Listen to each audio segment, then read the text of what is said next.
above. Rangers have been the benchmark in Scotland for a decade.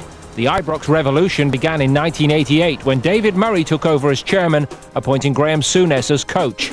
Under Souness and his successors, Walter Smith and Dick Advocaat, Rangers have won the Championship 11 times, the Scottish Cup 5 times and the League Cup 6 times. Trophies and Rangers have been synonymous under Murray.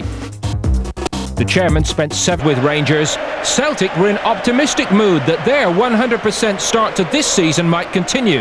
And they had to wait less than a minute before Chris Sutton was on hand to turn in Henrik Larsson's shot off Luba Moravcic's corner. Just 7 minutes later, Celtic went further in front. Again a corner. Stilian Petrov this time getting in at the back post, exposing Rangers' defensive frailty. And the boys must have been pinching themselves to make sure they weren't dreaming when Moravcic set up Paul Lambert to drill home Celtic's third without reply in 12 minutes.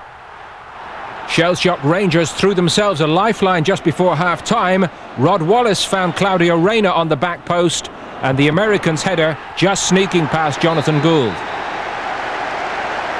After the break, Rangers committed men forward in a desperate attempt to haul themselves back into the contest, but the fight back was short-lived as Larsson brilliantly restored Celtic's 3-goal lead.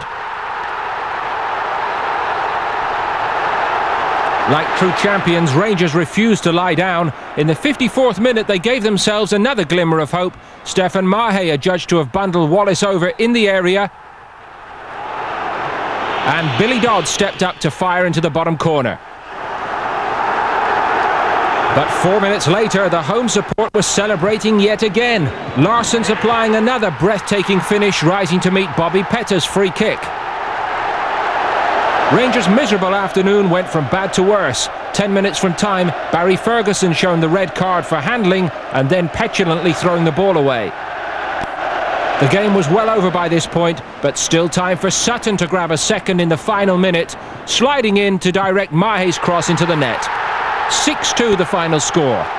In 1938, Celtic won the fixture by the same margin and went on to win the title. Could that be an omen?